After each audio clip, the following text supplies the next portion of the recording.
Ana teringat sebuah riwayat yang dikeluarkan Imam Ahmad dalam sunannya, Al-Hakim dalam mustadraknya, bahwasanya Umar radhiyallahu, lihat bagaimana para sahabat tuh hatta dalam masalah dunia nggak mau menyelisihi Rasulullah SAW. Lalu bagaimana dalam masalah agama? Coba perhatikan. Umar bin Khattab suatu hari jalan di gang-gang rumahnya para sahabat menuju ke Masjid Nabawi. Jalan. Umar bin Khattab dengan tampangnya, antum tahulah, wong dehemannya saja dalam hadis Muslim bikin tukang cukur kencing berdiri, ya kan? Beliau mau cukur, bukan beliau mau bekam di kepala, maka beliau cukur dulu. Tapi pas dicukur nggak sengaja, dehem. Itu tukang cukurnya langsung kencing berdiri. Saking itu dehemannya Umar, saking menggelegar suaranya, mungkin kayak gemuruh atau apa gitu kan. Maka apa? Yang sebenarnya upahnya bukan 40 dirham, maka untuk uang kaget dikasih 40 dirham oleh Umar radhiyallahu taala anhu. Umar jalan menuju masjid. Tiba-tiba di pertengahan jalan ada talang, untuk biasanya untuk jatuh hujan ya, talang. Itu apa? Dari rumahnya seorang sahabat ada talang, moncong ke jalan. Maka beliau katakan, wallahi la uhawilanna, demi Allah ini saya akan lencengkan ini talang. Ini kok menghadap jalan nanti ngenain orang gitu kan?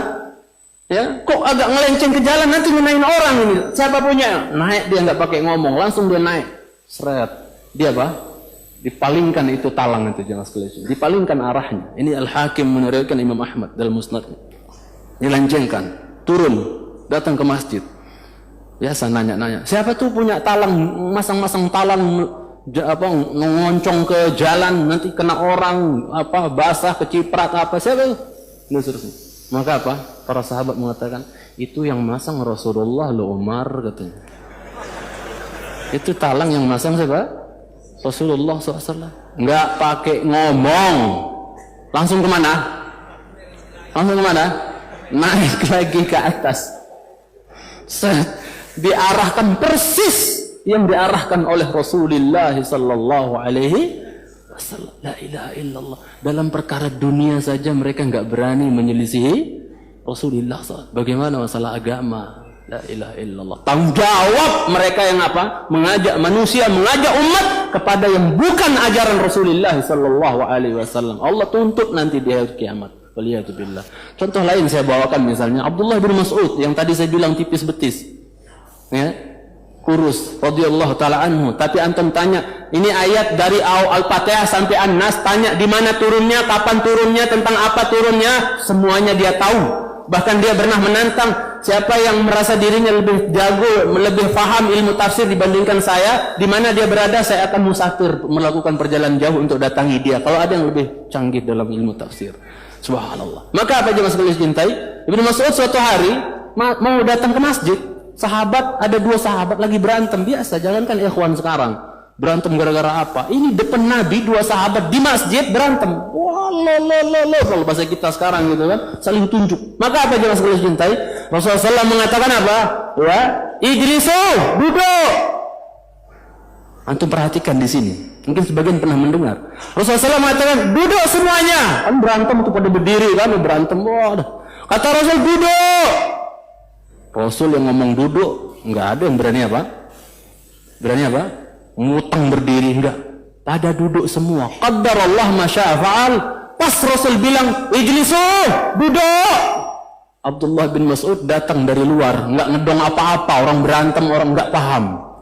Tapi ketika beliau sampai di tengah-tengah pintu, pas Rasul mengatakan apa?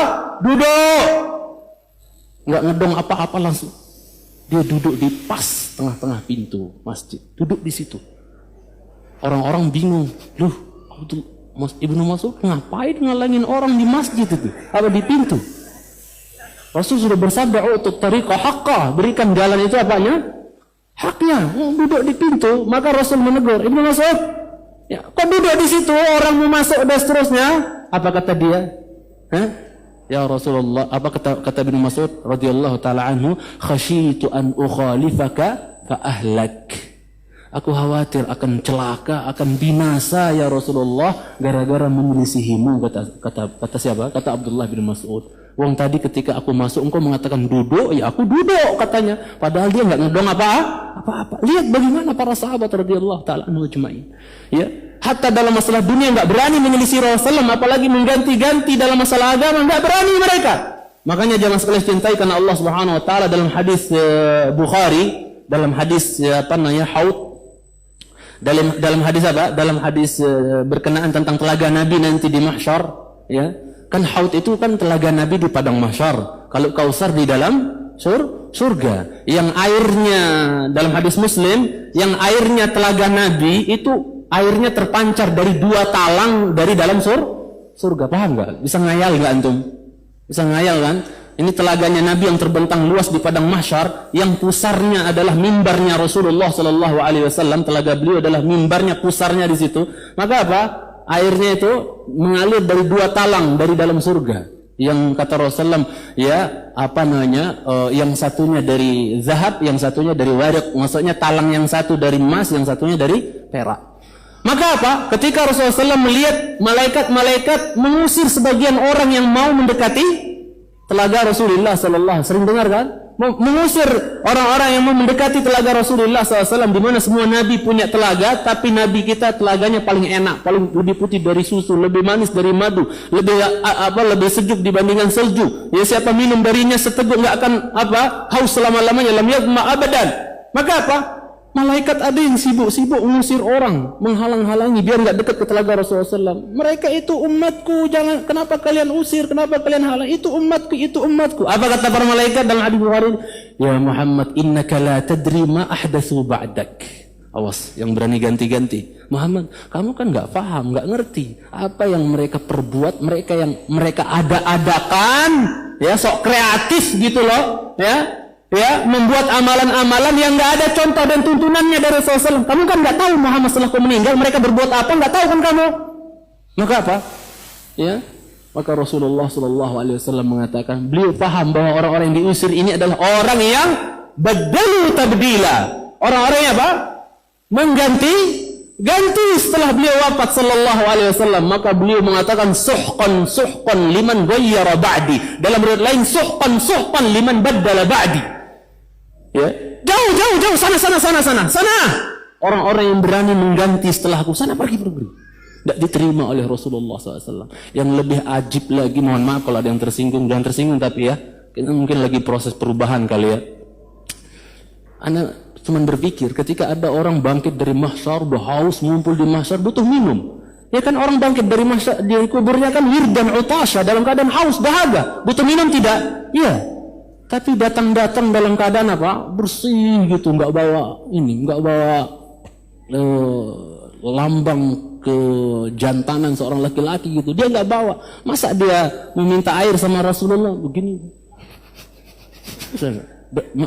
Masa begini ya? Ditutup. Makanya saya salut dengan Syekh Utsaimin yang luar biasa ketika beliau dikatakan bahwa ini pengobatan cara laser ini, maksudnya cara seperti ini akan merontokkan apa? Rambut dan untuk merontokkan rambut katanya. Maka Syekh nanya, ini kalau pengobatan cara seperti ini rambut rontok, dianggap ikut rontok juga enggak Pak Dokter, kata di Amerika?